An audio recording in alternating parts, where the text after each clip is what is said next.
Have you ever wondered what you would do if your humanity were denied day after day, year after year? If your body did not belong to you, if your life was less than an object? Today I will tell a story that many preferred to hide, from a woman whose name was almost erased from the books, but whose actions lit a flame impossible to extinguish. Georgia's Lizzy case is not just about revenge. It's about something deeper, more visceral, the refusal to accept that someone could steal his soul. As you watch, you will understand why this story has consumed me for months, and why it reveals truths that still echo in our world. What I found will change your vision of resistance, about courage, what it means to fight when everything is against you. If this kind of historical revelation matters to you, do not lose any details, as there are layers in this narrative that few had the courage to explore. Keep me to the end, and I promise, you will never see U.S. Independence Day the same way. The first rays of the sun penetrate among the charred trees, illuminating the ruins of the old Fairview plantation in Liberty County, Georgia. The wind whispers between the broken columns, carrying the persistent smell of smoke. Even after almost 2 centuries, the earth still keeps the scars of fire that consumed this place on a night of July 4, 1851. Among the rubble invaded by vegetation, a small metallic object reflects the morning light, the remains of a kitchen knife, now corroded by time. This piece of metal tells a story that official books have tried to erase, but remains alive in songs and tales whispered by generations. Here, in this soil soaked with blood and sweat, a woman named Lizzy has turned pain into fire, slavery and freedom, legend humiliation. No injustice is unpunished forever. No cruelty escapes the court of time. If you want to follow more cases like this, which move with all society and reveal hidden truths, subscribe to the channel so as not to lose any investigation. Fairview Plantation was not just a place of cultivation. It was a system meticulously designed to extract human work to the last drop. Raised in 1820 by patriarch Thomas Blackwood, the property stretched for more than 500 acres of fertile soil, where cotton grew in endless rows under the relentless sun of Georgia. The main house, a neoclassical-style mansion with 12 bedrooms and 6 imposing columns at the entrance, was strategically positioned at the top of a small hill, allowing the Lord's eyes to observe every corner of his dominion. Around the main house, the auxiliary structures were lit: the house of the foreman, the stable, the tool shed, the barn, the mill, and apart enough not to disturb the comfort of the whites, the 22 miserable cabins where the 97 slaves were huddled. The day at Fairview started long before sunrise. The sound of the bell, played by the foreman John Mercer at 4 in the morning, pulled men, women, and children from his straw mattresses. They had exactly 15 minutes to get ready before the first count. The work in the fields began at 4:30 in the morning and only ended when the sun had already put itself, at 7 or 8 at night, depending on the station. During the harvest, the work stretched until dawn, under the trembling light of lamps. 16, sometimes 18 daily hours curved over the cotton, bleeding fingers, back, lap back. Mercer leather harness wore with unmistakable pleasure. Fairview's rules were written with blood. The plantation code, a set of 42 detailed rules, was posted on the stable wall, where the punishments were administered. The number of 17 number specified that any enslaved that did not reap their daily quota, 75 cotton pounds in low season, 150 in high, would be whipped once for each missing pound. The number rule, 23, prohibited any form of communication between enslaved during work. The 31 rule number determined that any attempted escape would be punished with the amputation of a foot. In the center of the yard, an oak trunk had been transformed into Pellerino, where the disobedient were exposed. Beside, a small building of red bricks housed the hot box, a cubicle where a person without windows was barely fit, where stagnant air could reach lethal temperatures during Georgia summers. The inner walls of this box kept nail marks of men and women who, in desperation, tried to dig a way out. In the air of Fairview, he constantly hovered the crack of the whip, the moan of the punished, the muffled cry of mothers whose children were sold, the creak of the currents in the workers' ankles of the field. And under this scenario of horror, a silent hatred, groaned the drop day after day, until overflowing on a party night for some and fire to others. The bell of the plantation would play one last time, not to call to work, but to announce the retribution. Lizzy was not born enslaved, it was made one. Lived from the Sierra Leone territory at the age of 9 in 1825, aboard the slave ship Providence, he arrived at the port of Savannah after 62 days at sea, during which he saw a third of the captives die of disease, hunger, or despair. It was also bought in Porto by Thomas Blackwood, which sought fresh material for its plantation. Separated from his mother and brothers, Lizzy was renamed. His original, Aminta name was erased as the first measure to break his identity. From the beginning, Lizzy has shown acute intelligence and a prodigious memory. He learned English in 6 months, watching and listening closely.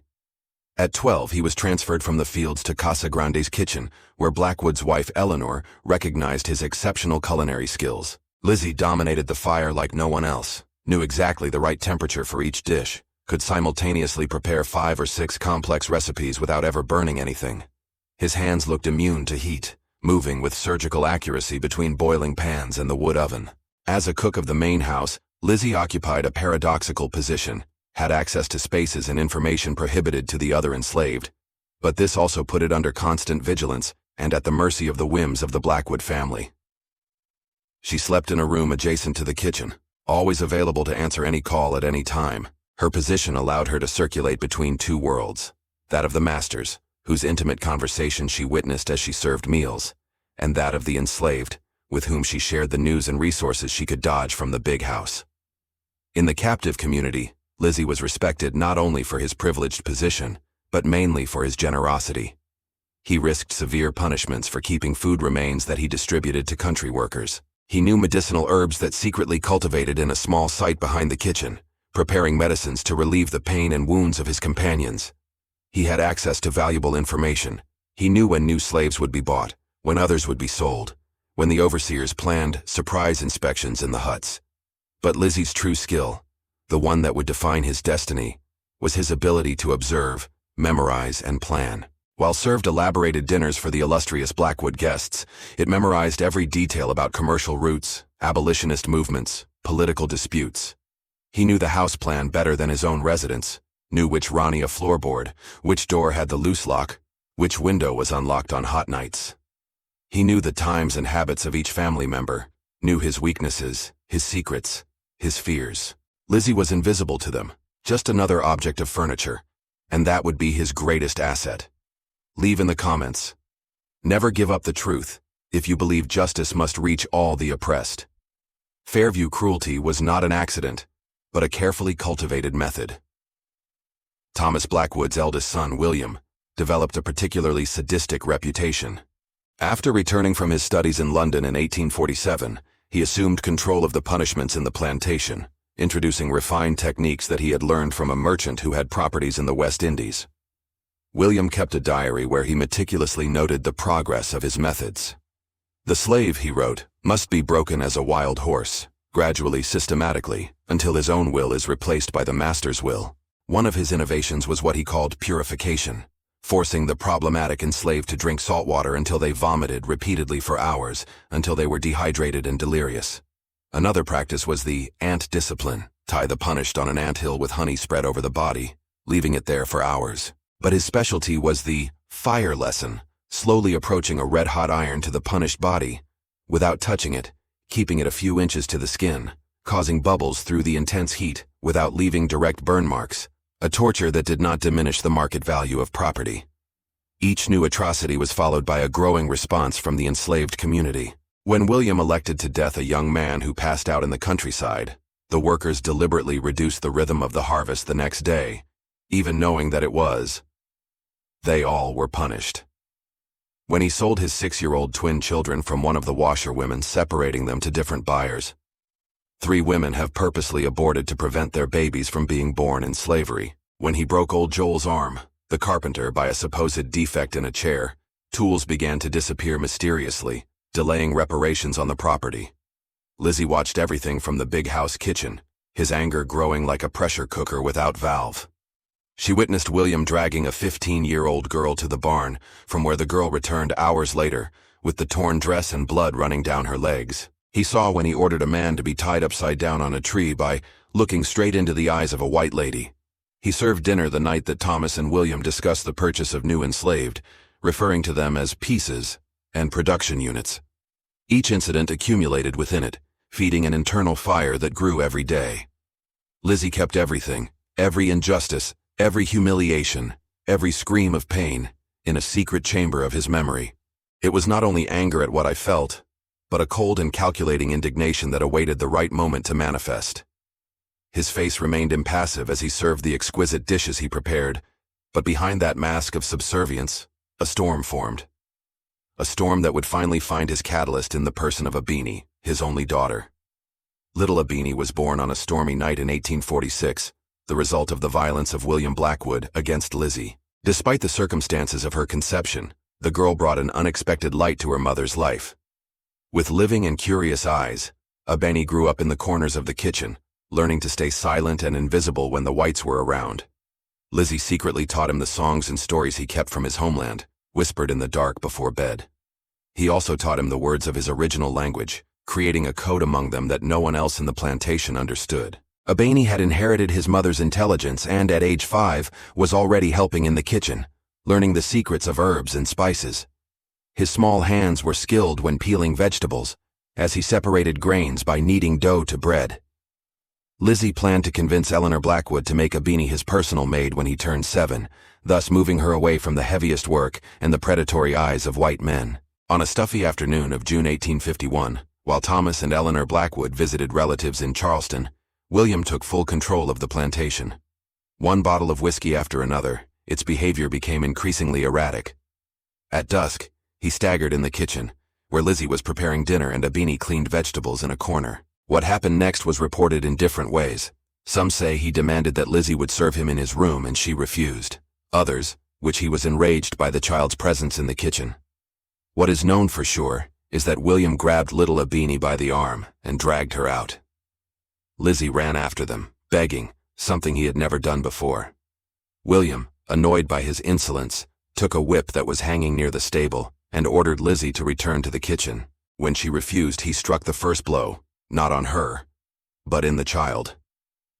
Abini's scream tore the air from the plantation. The second blow opened a deep cut in the girl's fragile back. The third made her fall to her knees.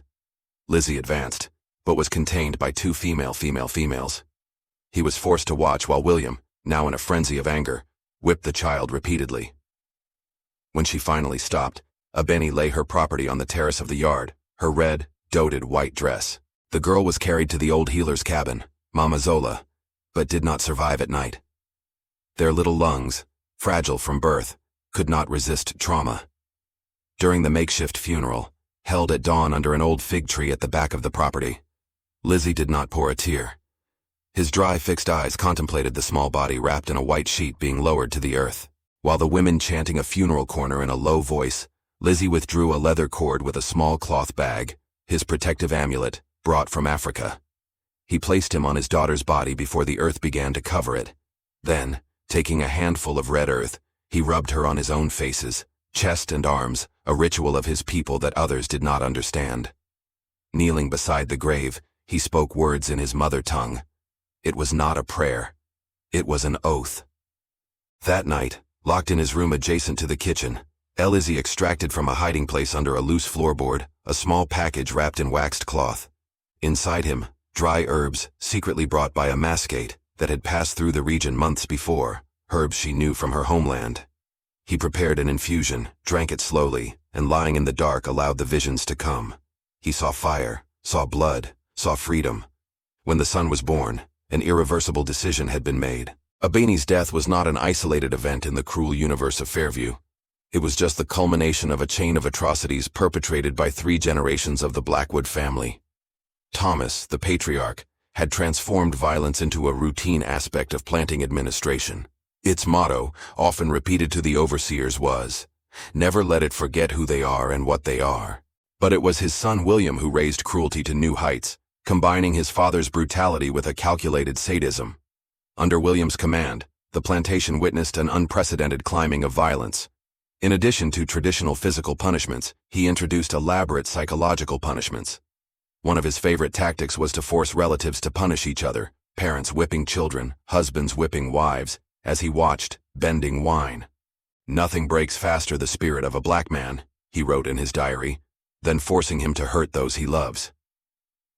William had studied for 2 years in England, where he contacted the abolitionist ideas that gained strength in Europe. Ironically, this only hardened his slave convictions.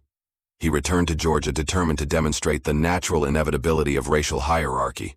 He brought with him pseudoscience books that justified slavery based on theories about the biological inferiority of Africans. Occasionally, they gathered the enslaved in the yard to read them excerpts from these books, followed by long lectures about their natural disability for freedom. William Blackwood's brutality was amplified by his circle of friends, young owners of neighboring plantations who shared their vision and practices. This group, which was called the Southern Gentlemen, gathered monthly on each of the properties, in meetings that combined social refinement with excessive cruelty. On these occasions, in addition to discussions about politics and businesses, they organized demonstrations of slave control, competing to see who had the most effective methods. One of these gentlemen, James Thornton, from the neighboring plantation Magnolia Hill, was known for his method of breaking of newly admitted slaves. Another, Frederick Palmer, was proud of his system of rewards that placed enslaved against each other. A third, Dr. Richard Wells, a doctor and owner of the Riverdale plantation, used his knowledge of anatomy to develop punishments that maximized pain, without leaving permanent marks that devalued his property. The next meeting of the Southern Gentlemen was scheduled for the night of July 4, 1851, at the Fairview Plantation. The choice of date was not coincidence, it was a form of ideological affirmation. While the rest of the country celebrated the independence and ideals of freedom, these men would reaffirm their commitment to the institution they considered the pillar of economy and Southern society. The meeting would be higher than the previous ones, with the confirmed presence of 15 owners, some coming from distant counties, especially for the event. For Lizzy, who would serve the banquet that night, the convergence of these men, each responsible for countless suffering, represented both a challenge and an opportunity. The event that would celebrate oppression would become the stage of its revenge. A revenge that would not only be against William, but against a whole system that had stolen his daughter, his freedom, his humanity.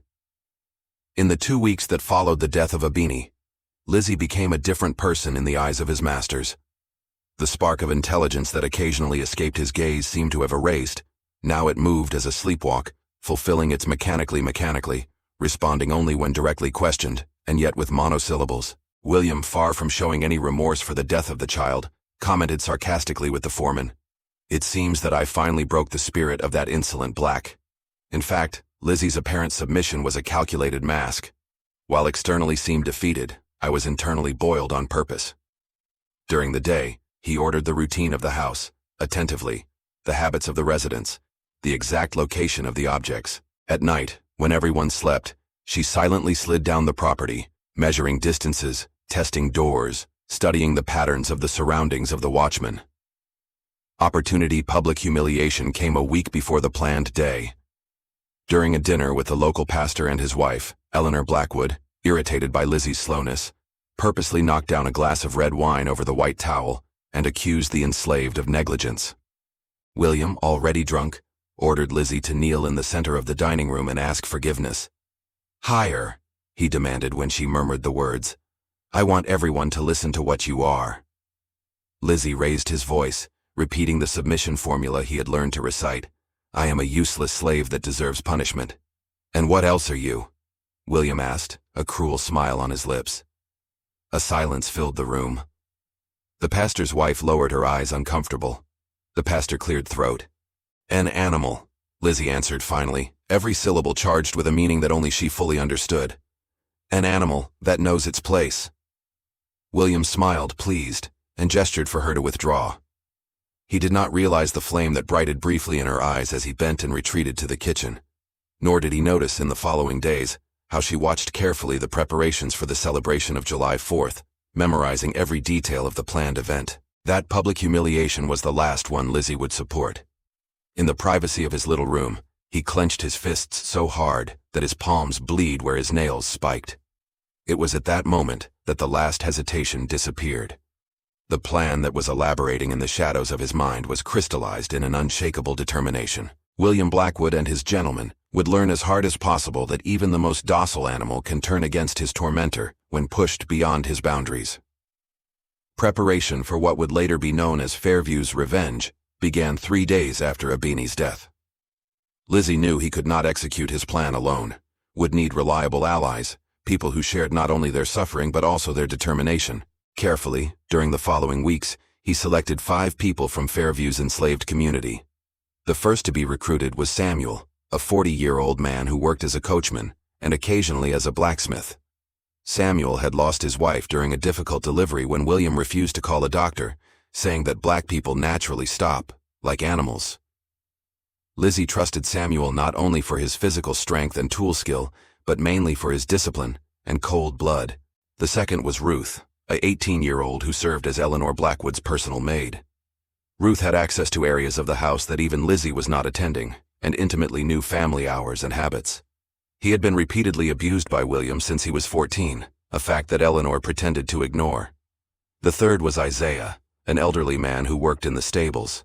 Despite his advanced age, Isaiah was respected for his wisdom and knowledge of medicinal herbs. More importantly, he had been enslaved in 5 different plantations throughout his life and knew stories of revolts and escapes that few people had heard. The room was Moses, a strong young man who worked in the countryside and who had a rare skill. He knew how to read.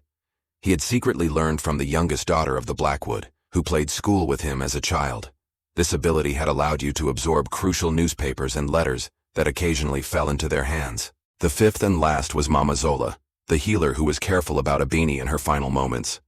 Over 70, Mama Zola was an almost mythical figure in the enslaved community. It was whispered that she had spiritual powers, who could communicate with the ancestors and predict the future.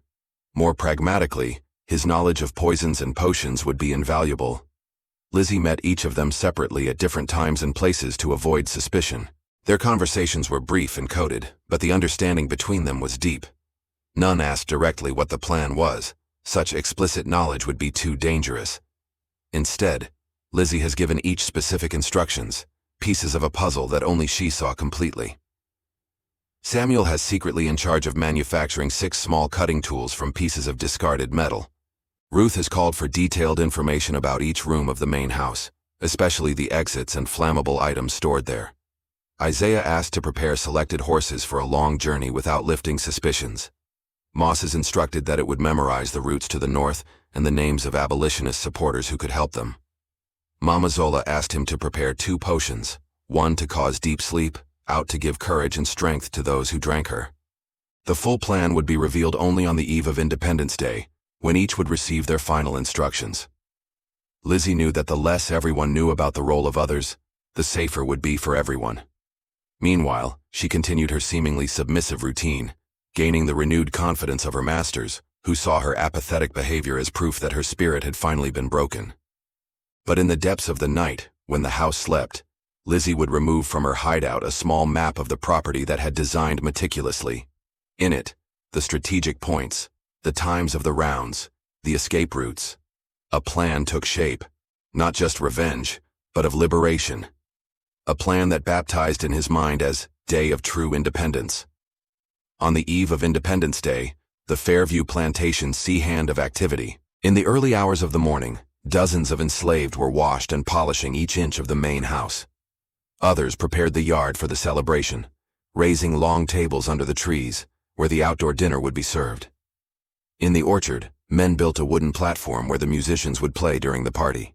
In the stables, the horses were brushed to shine to impress the guests. In the kitchen, Lizzy commanded an army of helpers, preparing a festival that included 3 roasted piglets, dozens of chickens, turkeys, vegetable dishes, pies, and elaborate cakes. The contrast between the opulence of the celebration and the misery of the Senzalas could not be more evident. While at Casa Grande, a party was preparing that would cost the value of 2 slaves. In the huts, the field workers shared their parked rations, talking in whispers about increasing escapes in neighboring plantations and rumors of revolts in other states. As the sun was put, 2 parallel realities unfolded in Fairview. In the main house, the first guests were beginning to arrive. Men in impeccable suits, women in imported silk dresses, children in perfect miniatures of their parents' clothes. Champagne was served on the porch, while an orchestra of Savannah hired white musicians played elegant waltzes. In the shadows, away from the vigilant eyes, the 5 conspirators were briefly behind the barn. Lizzy handed each small wrapping containing the necessary items for the plan. The instructions were whispered, fast and accurate. Eyes widened as they understood the boldness of what was to come, but no voice rose in protest. Each one knew that there would be no second chance, that any failure would mean certain death, not a quick death. "Tonight," Lizzy whispered, They celebrate their freedom as they keep our chained. Tomorrow, the sun will be born over a different Fairview. Samuel nodded severely, his hand caressing the small machete that had secretly forged in recent weeks. Ruth, a trembling but determined, kept in the pocket of the apron the little bottle that Mama had prepared. Isaiah, despite her age, remained erect, her eyes shining with a youthful intensity. Moses repeated the directions he had memorized in a low voice, the escape routes that could take them to the north. Mama Zola, the oldest in the group, closed her eyes for a moment, her lips moving in a silent prayer to the ancestors. As they broke up, each carried with them not only the physical tools of the rebellion, but the weight of the story they were about to write. That night, Fairview's fate would be sealed in blood and fire. Back in the kitchen, Lizzy supervised the banquet's final preparations. Her face was no emotion while she seasoned the sauce that would accompany the baked meat, adding herbs that only she and Mama Zola knew. In his chest, under the simple dress, he carried a small leather bag containing earth of Abani's grave, his talisman, his anchor to the resolution he had taken. At 7 at night, dinner began to be served. The 15 Southern gentlemen, accompanied by their wives and some older children, took their places on the long table mounted under the trees lit by lanterns. William Blackwood, as a host, sat at the head, lifting his cup in a toast to the Confederation that will one day, causing enthusiastic applause from his guests. Meanwhile, in the main house now almost empty, Ruth executed her part of the plan.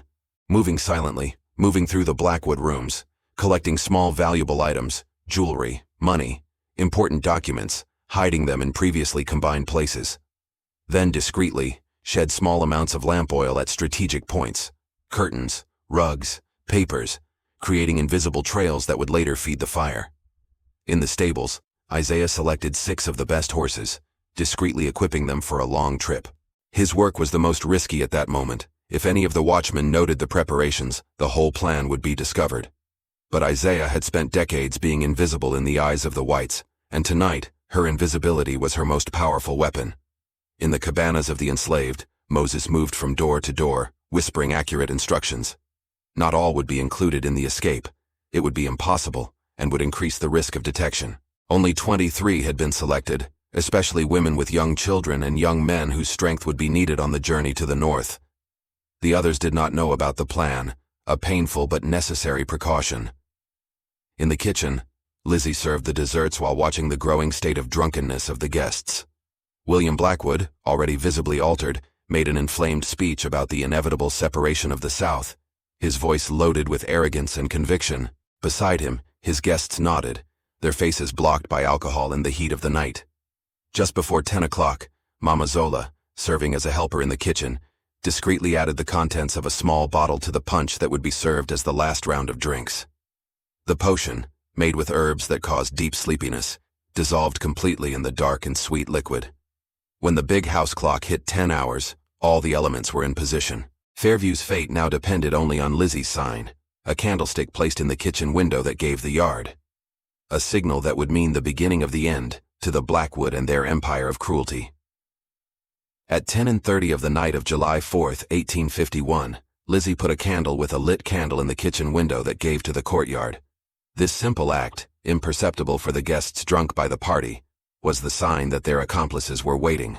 The plan she had meticulously designed for weeks began to unfold with the accuracy of a clock. The first phase depended on the perfect timing. The punch served 40 minutes earlier, prepared with the Zola breast potion, was beginning to have an effect. The Southern gentlemen, their wives and the few children present felt unusual drowsiness that attributed to excessive food and drink. Some already headed in their chairs, others dragged the words in increasingly disconnected conversations. William Blackwood, however, remained awake, though visibly drunk. Tilting to his table neighbor, Dr. Richard Wells, talked loudly about a new charging of Enslaved that he expected to receive within 2 weeks. At this moment, Lizzy approached the table, bringing a special bottle of whiskey that, according to her, Thomas Blackwood kept for truly special occasions. "Sir," she said with her eyes low, "her father always said that this whiskey should be served to celebrate the future of the family." William, flattered and already unable to perceive mortal irony in Lizzy's words, ordered her to serve a dose for each of the still conscious men. Whiskey, mixed with a second Zola breast potion, not to fall asleep but to temporarily paralyze, was received with approval exclamations. While the last guest succumbed to induced sleep, the second phase of the plan came into action. Samuel, using the keys Ruth had temporarily subtracted from William's pocket, discreetly opened the plantation's weapons deposit. With quick and silent movements, it removed all pistols and rifles, hiding them in a place previously determined in the forest adjacent to the property. At the same time, Isaiah drove the 6 horses selected to a half-mile point of the main house, where Moses was already waiting with the first slaves who would participate in the escape. Among them were 3 women with lap babies, 5 children between 4 and 10 years old, and 7 young men and women, chosen for their strength and determination. In the main house, now silent except for the occasional snoring of some sleeping guest in the room armchairs, Ruth executed the most dangerous part of the plan. With light steps like a cat, he entered Thomas Blackwood's office. There, in a locked drawer whose Lizzy location had accurately described, he found what he was looking for: Fairview's own documents and, most importantly, the promissory notes of substantial debt that the family had contracted in recent years to maintain their extravagant lifestyle. Collecting these rolls, Ruth went to the main room, where Eleanor Blackwood slept deeply thanks to a special tea that Lizzy had prepared for her insomnia. With skilled hands, he opened the safe hidden behind a painting, his position revealed by years of observing careful action, and withdrew the family jewelry and the money kept there. These items were not just valuable, they represented the appeal that would allow fugitives to survive during their journey to freedom. Meanwhile, in the yard, the third phase began. Lizzy, now free from the submission mask he had worn for so many years, approached William Blackwood, who remained sitting at the head of the table, his heavy body by alcohol and potion, unable to move properly though still conscious. "William," she said, using her lord's name for the first time without the title, her clear and firm voice. "Do you remember my daughter? Abini, the child you killed?" William's eyes widened in recognition and alarm, but his members did not respond to his brain orders. He tried to scream, but his voice came out like a pasty murmur. "Tonight," Lizzy continued, "you will understand what it means to lose everything." With a fluid movement, he removed from his apron the knife Samuel had forged, a simple but sharp blade as a razor. William tried to get up, fighting induced paralysis, but only managed to fall from the chair, falling heavily on the floor. What followed was described in different ways by the few survivors who witnessed at a distance. Some say Lizzy has executed William with a single precise blow to his throat, silent and efficient. Others claim that she inflicted multiple injuries, each corresponding to a specific atrocity that he had committed against Fairview's enslaved. There are also reports that she whispered in his ear the names of each person who had suffered or died under his orders, while slowly extracted his life. What is known for sure is that when he finished, Lizzy was covered with blood, and William Blackwood lay lifeless at his feet. Around the other Southern gentlemen and their families remained unconscious, ignorant of the fate that awaited them. At this moment, Ruth returned from the main house bringing with him the valuable items and alarming news.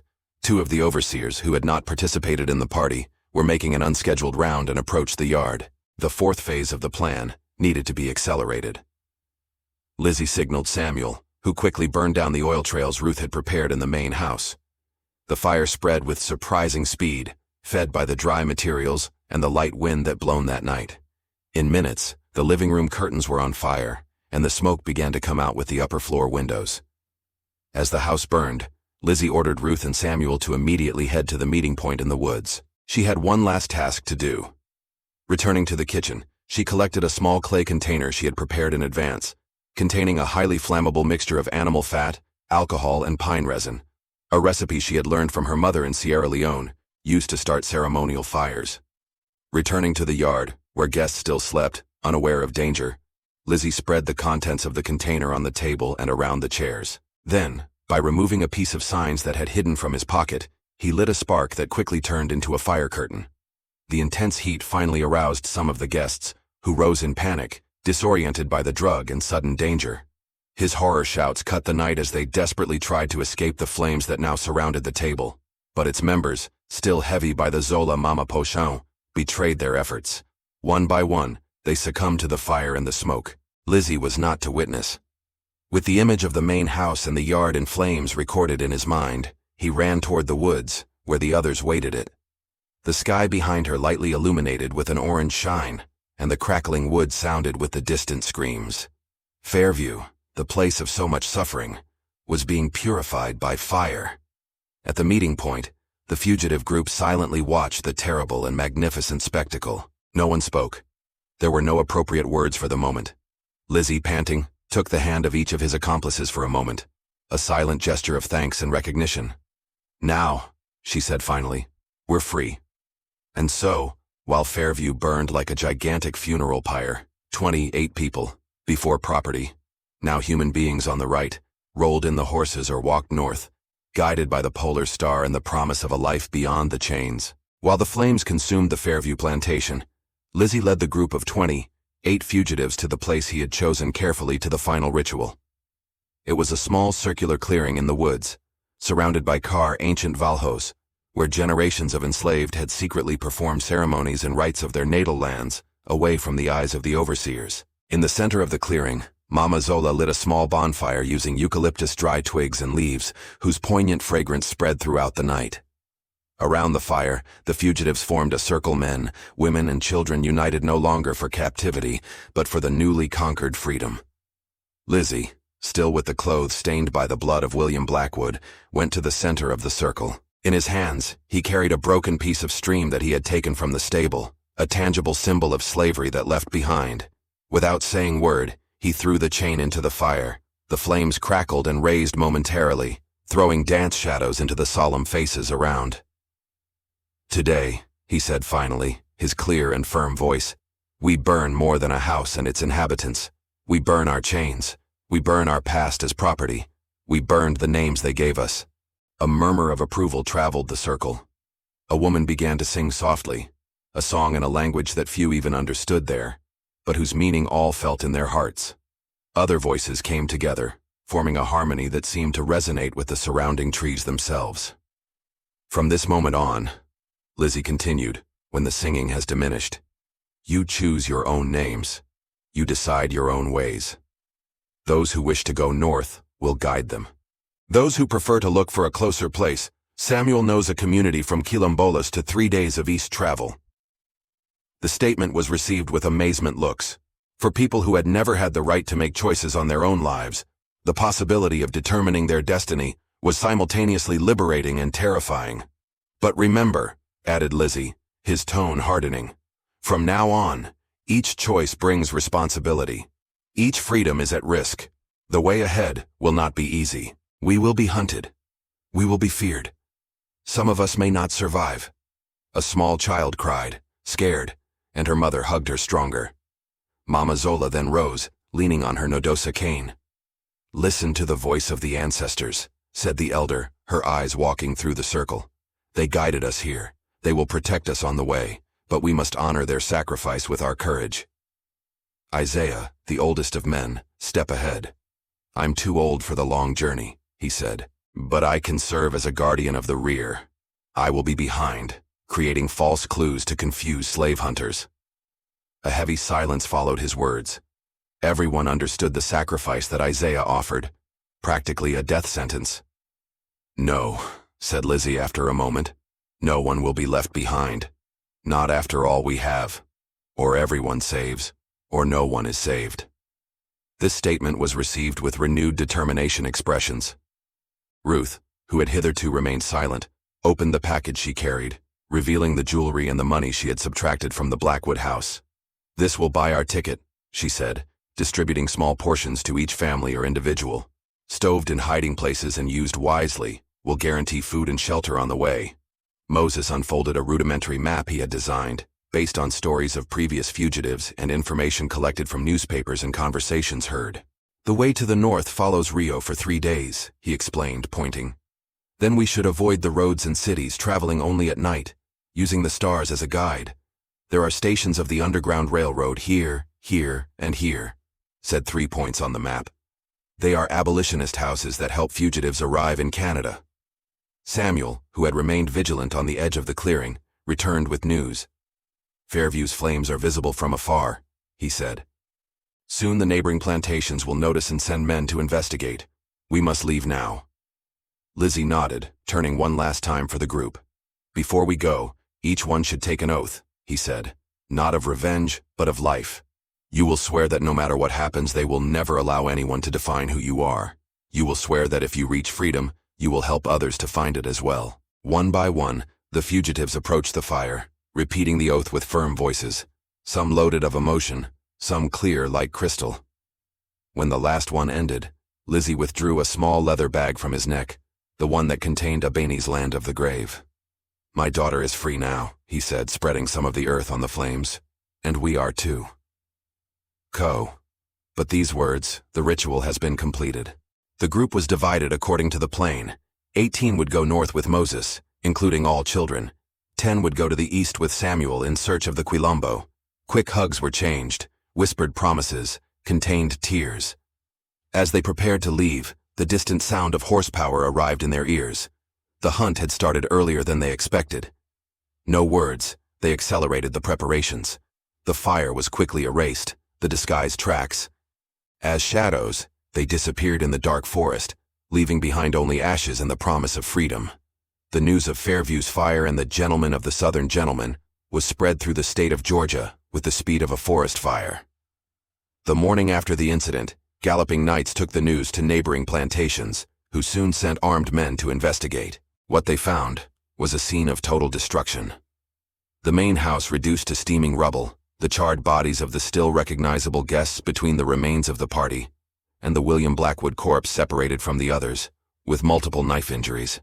A clearly distinct and symbolic death. The impact of the event was immediate and explosive. The newspapers of Savannah and Atlanta printed alarmist headlines: "Bloody revolt in Liberty County, massacre perpetrated by ungrateful slaves, the Black Threat emerges." Some reports greatly exaggerated the number of whites killed, others invented horrifying details about alleged torture inflicted to the victims.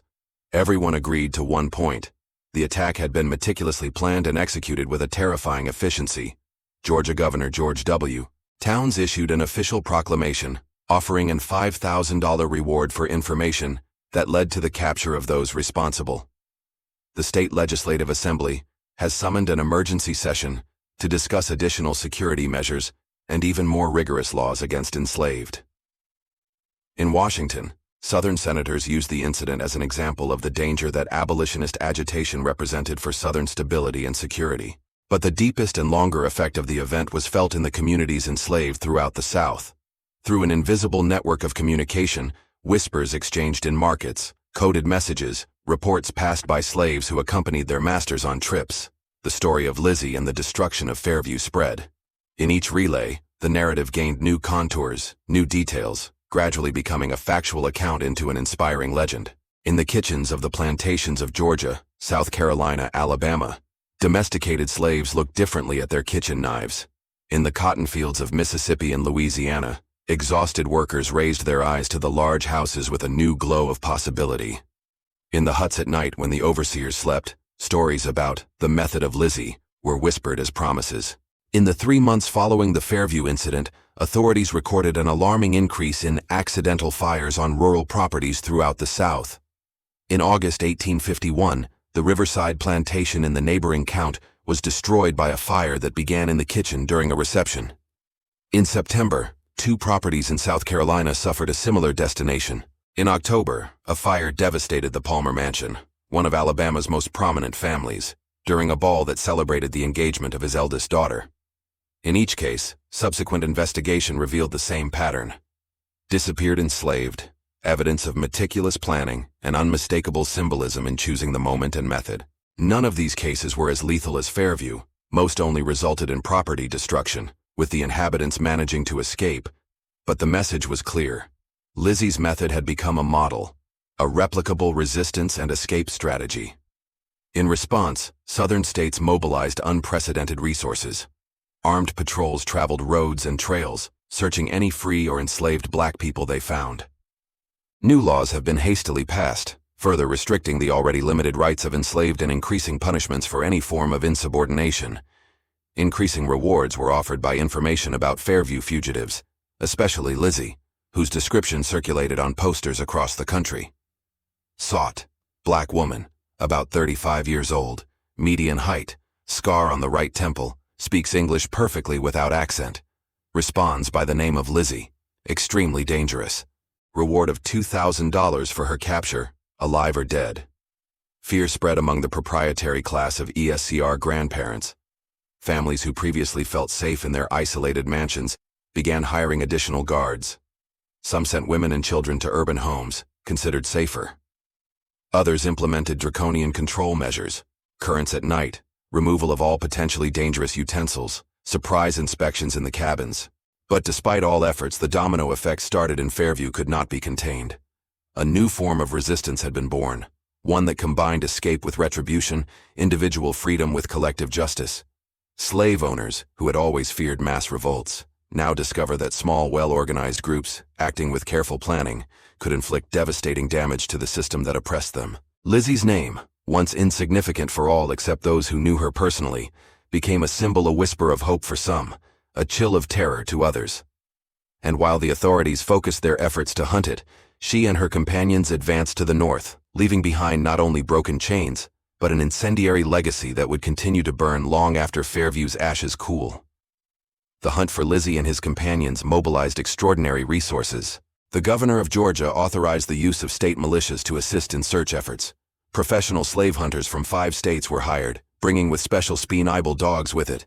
Posters with the description of the fugitives were distributed even in northern states, where slave sympathizers could report them to the authorities. The authorities' initial strategy was to concentrate the search throughout the main routes to the north, especially those that followed the Savannah River. Blocks were established on river crossings, crossroads, and state borders. Small cities along these routes have been suddenly occupied by armed men who searched each house, barn, and stable, often without any legal warrant. What the persecutors didn't know was that Lizzy's group had been divided, following different and unexpected ways. The largest group, led by Moses, had indeed rumored to the north, but completely avoiding traditional routes. Instead of following the Savannah River, which would be strongly watched, they moved west for 3 days before heading north, using smaller streams to mask their scent of sniffer dogs. The minor group, led by Samuel, and including Lizzy, Ruth, and Mama Zola, took a completely different direction. Instead of seeking freedom in the north, they went to the southeast, towards the coastal swamps of Georgia. This region, known as Okefenokee, was an almost impenetrable maze of dark waters, moss-covered cypress, and treacherous islets. A hostile territory for non-initiates, but that housed small fugitive enslaved communities for generations. For 3 weeks, no concrete clue of the fugitives was found. Then, in early August, the first capture came. 2 women and a child from the Moses group were surprised as they tried to cross the Broad River on the South Carolina border. Subjected to brutal interrogation, they revealed the existence of the 2 groups and their planned routes. This information completely rearmed the hunt. A force of 50 men, led by Colonel James Hartwell, veteran of the Mexican-American War and owner of one of the largest county plantations, was assigned to pursue Lizzy's group in swamps. Hartwell had a personal interest in the mission. His younger brother had been one of the victims of Fairview's massacre. For almost a month, Hartwell's expedition wandered through Okefenokee swamps, suffering from mosquitoes, poisonous snakes, and fevers. Several men deserted, others got sick seriously. But Hartwell persisted, driven by a revenge thirst that became more bitter every day. In mid-September, they finally found what they were looking for. A local fisherman, attracted to the reward, reported having seen smoke rising from a remote island in the heart of the swamp. Hartwell mobilized his men to a surprise attack on dawn. The plan was to surround the island with boats, preventing any escape. What followed was described by Hartwell himself in his official report, recovered years after state files. We approached the designated island before the sunrise, positioning our men in a complete perimeter. In my order, we advanced simultaneously from all directions. We found a camp with evidence of recent occupation, still hot bonfire, remains of food, makeshift shelters, but initially no sign of fugitives. It was then that one of my men detected an opening camouflaged on the floor, revealing a tunnel that stretched under the island. Having no alternative, I ordered 3 men to enter the tunnel, while the rest of the force kept positions abroad. After about 10 minutes, we heard shots and screams. Only one of the men returned, wounded on his shoulder by a knife. He reported having found the fugitives in an underground chamber, where they were received with fierce resistance. I then ordered smoke to be directed to the tunnel, to force the occupants to leave. After several minutes, 4 individuals emerged, 3 men and an elderly woman, all armed with agricultural tools transformed into arms. They refused to surrender and attacked our men, resulting in the death of 2 of them and injuries to 3 of our soldiers before we could neutralize them. The subsequent search in the underground chamber revealed 2 more bodies, a young woman with self-inflicted knife injuries and a man who apparently died due to the inhalation of smoke. Comparison with the descriptions provided confirmed that the elderly woman was the so-called Mama Zola, and one of the men was Samuel, Lienti of slave Lizzy in the Fairview Rebellion. Significantly, we find no sign of Lizzy herself among the dead or captured, despite the island's meticulous search and surroundings for the next 2 days. Based on brands found and reports of local natives, I believe she has left days before our arrival, possibly warned of sentries. The direction of your escape remains unknown. Hartwell's report dramatically underestimated the ferocity of confrontation. Unofficial reports, preserved in the oral stories of the region's black communities, paint a different picture. According to these narratives, the group led by Samuel had indeed established a hiding place on Swamp Island, but was aware of the approach of the persecutors. The tunnel and the underground camera had been prepared not only as a shelter, but as a trap. When Hartwell's 3 men entered the tunnel, they were attacked by Samuel and 2 other men, armed with forged knives from agricultural tool remains. In the following fight, the 2 soldiers were killed, and the 3rd seriously injured before they could escape. Hartwell's decision to use smoke turned out to be effective, but the resistance continued. Mama Zola, even at her 70, wielded a makeshift axe and deadly injured one of the soldiers before she was slaughtered. Ruth, surrounded and seeing the inevitability of capture, chose to take her life with the knife she had used to collect Fairview's treasures, refusing to return to slavery or facing the torture that certainly preceded her execution. Samuel fought to the last sigh, leading 2 more soldiers before succumbing to multiple bullet injuries. His last words, reported by the man who killed him, were, "Lizzy lives. Fire spreads." In fact, Lizzy was not present during the final confrontation. 3 days earlier, presenting the imminent danger, the group had decided that it should leave. As the creator and symbol of the rebellion, his capture would mean not only his death, but a devastating blow to the myth that was already beginning to form around him. Samuel, Ruth, and the others agreed to remain distraction, giving Lizzy a chance to escape and continue the fight otherwise. The last time Samuel saw Lizzy, she departed on a small canoe before dawn, taking with her only a bag with minimal provisions, a rudimentary map, and the knife she had used to kill William Blackwood. Now, an almost sacred object, a symbol of her liberator's enslaved transformation. What happened to Lizzy after his departure from Okavanaki swamps became the object of intense debate and speculation. Authorities never officially announced their capture or death, feeding rumors that she had completely escaped. In the following years, reports of sightings have emerged across the country, in Philadelphia, Boston, even in Canada. The most persistent of these stories was Lizzy in a free black community in Western Canada, where he allegedly lived under a new name, working as a midwife and healer. According to this version, she eventually married a former slave who had run away from Tennessee and had 3 children, all educated and eventually respected professionals, a doctor, a teacher, and a lawyer. Other narratives put her in the clandestine abolitionist movement, working with Harriet Tubman on the Underground Railroad, helping others enslaved to escape to freedom. Some more dramatic reports claimed that she secretly returned to the South several times, organizing new escapes and attacks on plantations, always disappearing before the authorities could capture it.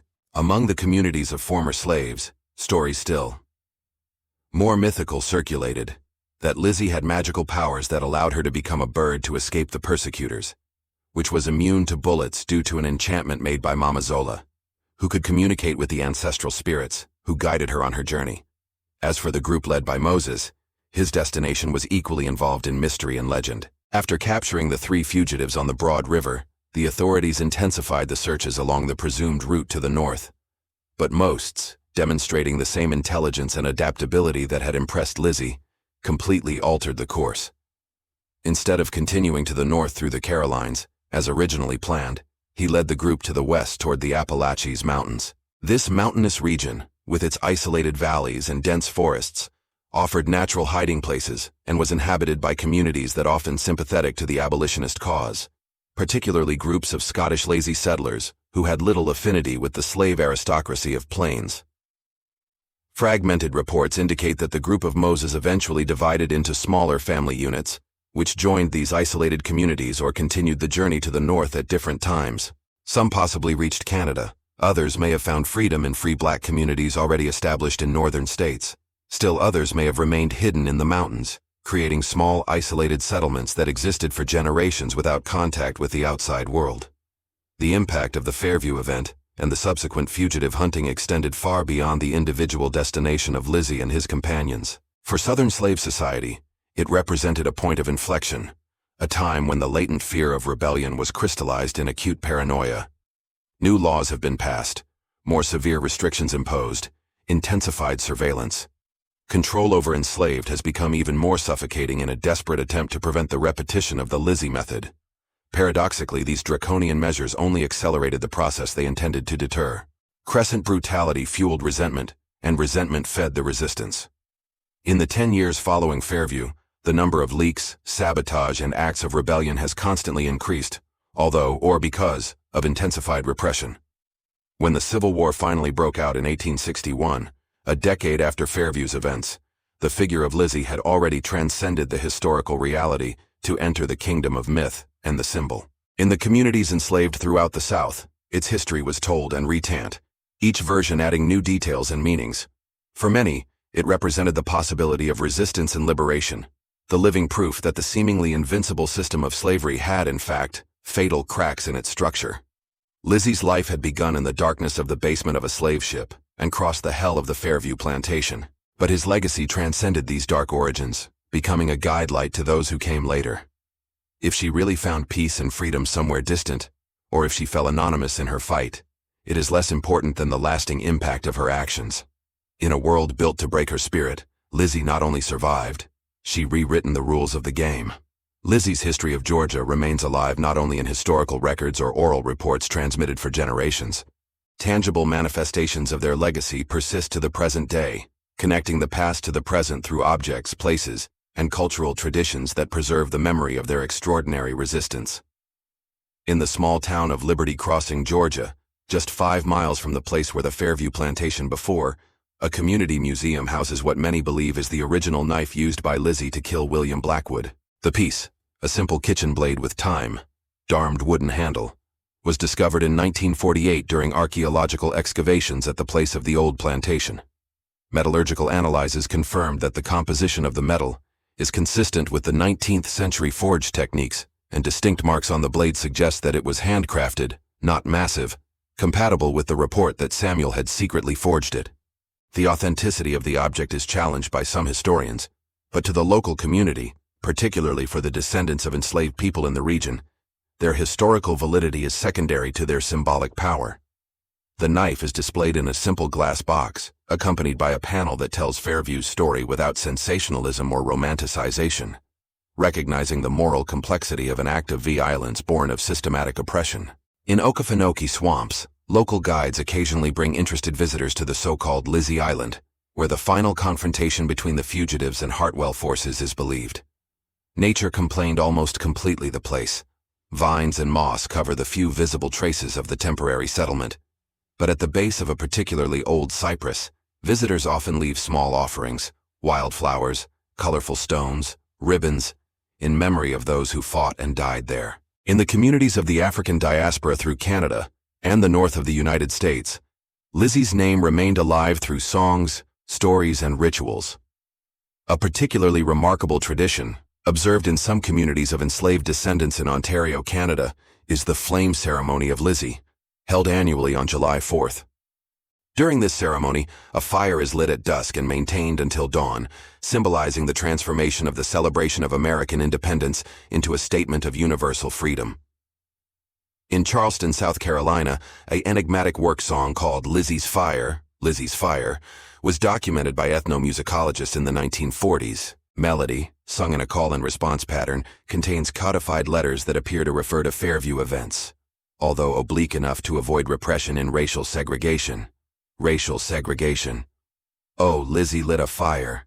Yes, she lit. On the darker night. Yes, the darkest. And that flame burns, still burns, showing the way home. Way home.